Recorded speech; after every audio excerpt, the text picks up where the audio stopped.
is a duty or an obligation to do something. For example, you have the responsibility to attend madrasa and pursue your studies properly, to take care of your parents in their old age, and so on. You also have responsibility to your society and the government, etc., etc., etc.,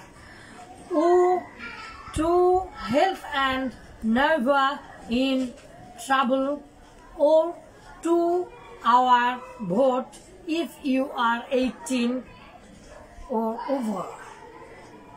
A responsibility is also an obligation or a duty not to do something. তো আজকের পড়াটা মধ্যে আমরা একটা জিনিস দেখব, সেটা হচ্ছে গঠনগত বিশ্লেষণ এবং একটা আরবি ভাষা এবং ইংলিশ ভাষায় খুবই জরুরি। ভার্বের আগে টু দিলে তে হয়, আর এটা দিয়ে বাক্য বড় করা যায়। নন ফিনাইট ভার্ব হিসাবে হয়, মূল ভার্ব হিসাবে হয় না, কিন্তু আমরা একটু দেখব। তাহলে আর রেসপন্সিবিলিটি, রেসপন্স মানে হচ্ছে সাড়া দেওয়াটা হচ্ছে ভার্ব, রেসপন্স রেসপন্স। এখান থেকে ইবল, ইবল মানে যোগ্য, সেখান থেকে ইবল মানে যোগ্য অ্যাডজেক্টিভ, এই অ্যাডজেক্টিভ থেকে আবার ইটি যোগ করে নাউন করা হয়েছে, তাহলে দায়িত্ব দায়িত্ব। আর রেসপন্সিবিলিটি দায়িত্ব বোধ, দায়িত্ব জ্ঞান। ইজ আ ডিউটি, একটা হচ্ছে ডিউটি, একটা সচেতনতা, একটা দায়িত্ব। ওর an obligation, obligation obligate, obligate ছিল ভার্ব, সেখান থেকে অব্লিগেশন টি থাকলে আই ও এন শোন হয়, আর অ্যান আসছে এই যে ওটা আসছে এই জন্য ভাওয়েলের আগে অ্যান হয়। তাহলে একটা দায়বদ্ধতা, তাহলে একটা কি দায়বদ্ধতা। টু ডু সামথিং, কোনো কিছু করার একটা দায়বদ্ধতার নাম হচ্ছে responsibilities. You are responsibilities, how you are responsible, how responsibilities you are. Hi, তুমি কত দায়িত্ব জ্ঞানহীন মানুষ। তাহলে how responsibility, how is responsible you are, তুমি কত দায়িত্ব জ্ঞানহীন লোক।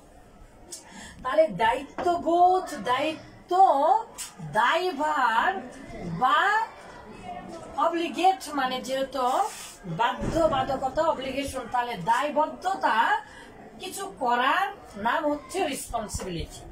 ইউ হ্যাভ দ্য রেসপন্সিবিলিটি, যদি তোমার ইউ হ্যাভ তোমার আছে কিছু দায়িত্ব, তোমার আছে কিছু দায়িত্ব, এটা একটা বাক্য না?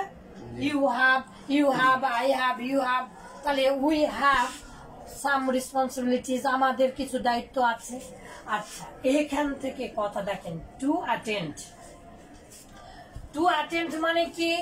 অ্যাটেন্ড মানে যুক্ত হওয়া, তাহলে স্কুলে যাওয়া, to attend school, to attend madrasa, to attend মানে to take part, take part মানে অংশ নেওয়া ইত্যাদি। প্রপারলি, প্রপারলি, তাহলে ভার্বের আগে টু আসলে তে হয় আর করার হয়, আর এইটা দিয়ে ইংলিশে বাক্য বড় করা যায়। আরবিতে এটার নাম হচ্ছে আনার মাসদারিয়া। আর প্রপারলি, এল ওয়াই লি হচ্ছে ভার্ব, এতে দেখেন অ্যাডজেক্টিভ প্লাস এল ওয়াই লি, অ্যাডভার্ব। ইংলিশ ভাষাতে পৃথিবীতে মাত্র অ্যাডভার্ব বানানোর একটাই নিয়ম, শর্ত হচ্ছে এল ওয়াই লি দিতে হবে, কার সাথে? অ্যাডজেক্টিভ প্লাস এল ওয়াই লি। তো hour government, government, government, government, government, এটা বানান মুখস্থ করার জন্য। গভর্ন মানে শাসন, আর এর উচ্চারণ হয় না, তাহলে গম, গভর্ন, গভর্ন, গভর্ন, আসলে সঠিক উচ্চারণ হবে গভর্নমেন্ট, গভর্নমেন্ট, গভর্নমেন্ট, গভর্নমেন্ট, গভর্নমেন্টও ভুল, ঠিক আছে? যাই হোক, উচ্চারণে বেশি আসে যায় না আমাদের। Our government has responsibility to provide,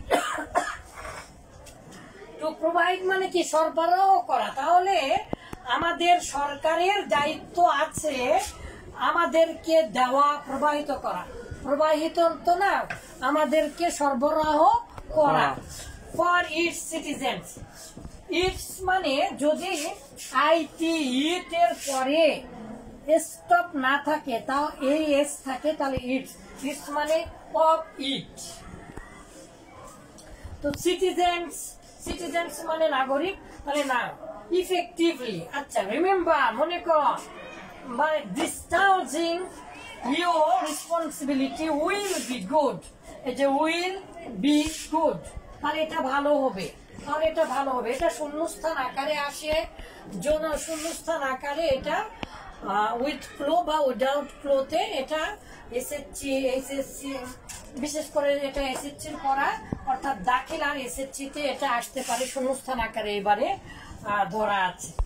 তাহলে এই যে আমরা দেখলাম টু প্লাস ভার্ব, তাহলে you go to eat, to eat খেতে, টু রিড পড়তে, টু গো যেতে, টু আন্ডারস্ট্যান্ড বুঝতে, টু কনভিন্স বুঝাতে, টু পার্সোনেট অভিনয় করতে, টু রাইট লিখতে, to to to to to to. তাহলে I have some student, I have some, আমার কিছু ছাত্র আছে, আমার কিছু ছাত্র। এর সাথে কিভাবে টু দিয়ে আমি বাক্য বৃদ্ধি করতে পারি? তাহলে আমার কিছু ছাত্র আছে, টু লুকস, লুকস তাদেরকে দেখতে।